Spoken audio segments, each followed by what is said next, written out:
औज़ुबिल्लाहि मिनश्शैतानिर्रजीम बिस्मिल्लाहिर्रहमानिर्रहीम अस्सलाम वालेकुम वरहमतुल्लाह। आप देख सकते हैं यहाँ पर ऑलरेडी दो टर्म्स हैं, दरमियान में माइनस साइन है और आप दोनों को होल स्क्वायर में कन्वर्ट कर सकते हैं क्योंकि हमें पता है ये a माइनस बी के होल स्क्वायर का फॉर्मूला बनेगा और ये ऑलरेडी 16d की पावर 4d स्क्वायर का होल स्क्वायर बनेगा और आखिर में a square minus B square का फॉर्मूला बनेगा जो किसके इक्वल होता है a plus B a minus B के इक्वल होता है।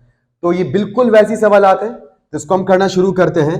सबसे पहले फिलहाल आप चाहें तो 16d की पावर 4 एज इट इज लिख लें और माइनस साइन के बाद यहां क्योंकि तीन टर्म्स हैं और इन तीन टर्म में कुछ कॉमन नहीं है इसलिए हम यहां पर a square and according to the sign of the middle term minus 2ab plus B square के फॉर्मूले का स्ट्रक्चर बना रहे हैं।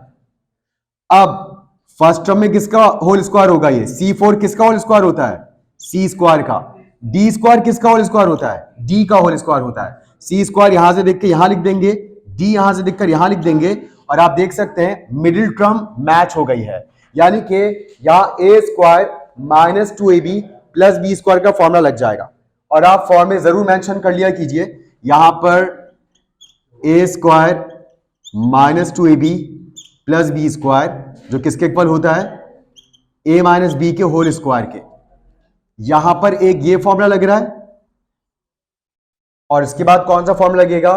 a square minus B square equals to a plus B a minus B, एक ये वाला फॉर्मूला लगेगा।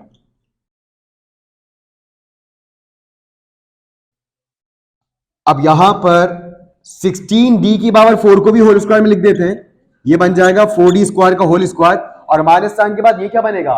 c स्क्वायर माइनस d का whole square, c square minus d का होल स्क्वायर। अब दो होल स्क्वायर्स हैं, दरमियान में माइनस साइन है, तो a square minus b square का फॉर्मूला लगेगा जो किसके इक्वल होता है?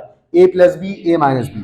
तो ये बनेगा 4d square plus c square minus d और 4c square minus c square plus d, क्योंकि आपको पता है माइनस साइन के बाद आप जब भी कुछ भी लिखते हैं उन सबको माइनस से मल्टीप्लाई करके लिखते हैं। तो जब हमने माइनस के बाद c square minus d square लिखा तो minus plus minus c square हो गया और minus minus plus d square हो गया।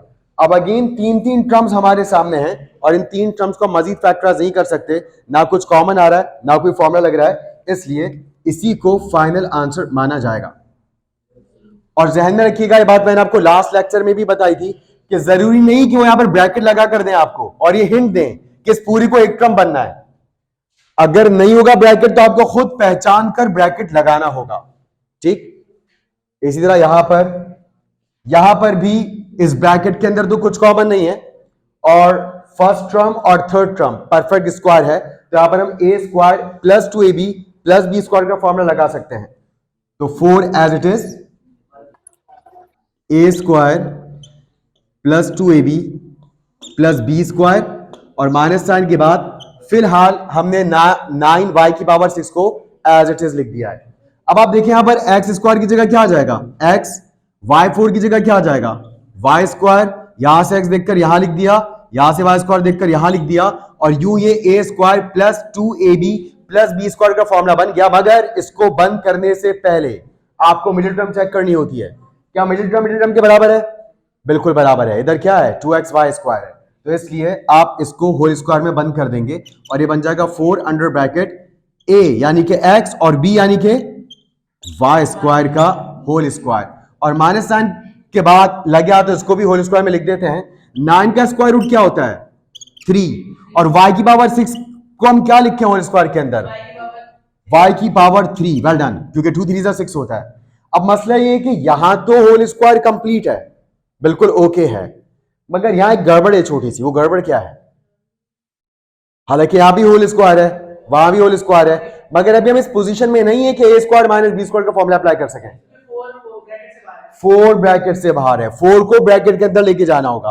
अब जब आप 4 को ब्रैकेट के अंदर लेकर जाएंगे इट मींस आप 4 को होल स्क्वायर के अंदर लेकर जाएंगे और जब 4 होल स्क्वायर के अंदर जाएगा तो जितनी भी वैल्यूज है सबसे मल्टीप्लाई होगा, चाहे 2 हो या 10 हो या 20 हो या 25 हो, सबसे मल्टीप्लाई होगा। या 2 ही हैं, लेकिन 4 जब होल स्क्वायर के अंदर जाएगा तो 4 नहीं रहेगा, 4 क्या बन जाएगा? वेल डन, 2 बन जाएगा, क्योंकि जब वो होल स्क्वायर से बाहर आएगा तो वापस 4 बन जाएगा। जब कोई वैल्यू होल स्क्वायर से बाहर आती है तो उस पर स्क्वायर अप्लाई हो जाता है, इसलिए वो वापस उसी हालत में आ जाता है जैसे वो होल स्क्वायर में लिखने से पहले था। तो यहां पर 4 जब अंदर जाएगा तो 2 हो जाएगा, और पहले से x प्लस वाई स्क्वायर मौजूद था जिसके साथ ये मल्टीप्लाइंग फॉर्म में आ जाएगा, और माइनस साइन के बाद 3y क्यूब का whole square as it is. अब लग गया तो 2 को हम इस ब्रैकेट से मल्टीप्लाई भी कर लेते हैं। तो जब आप मल्टीप्लाई करवाएंगे तो 2 इंटू एक्स क्या बनेगा 2x, और 2 इंटू वाई स्क्वायर क्या बनेगा 2y। तो ये हो गया 2x प्लस 2y का होल स्क्वायर, और माइनस साइन के बाद ये हो गया 3y का होल स्क्वायर। अब आप देख सकते हैं यहां 2 होल स्क्वायर्स हैं, दरमियान में माइनस साइन है, तो क्या करेंगे होल स्क्वायर के अंदर मौजूद वैल्यूज को एक बार प्लस करके और एक बार माइनस करके लिखेंगे, यानी कि ए स्क्वायर माइनस बी स्क्वायर का फॉर्मूला अप्लाई करेंगे। तो 2x plus 2y square plus 3y cube, और 2x plus 2y square minus 3y cube.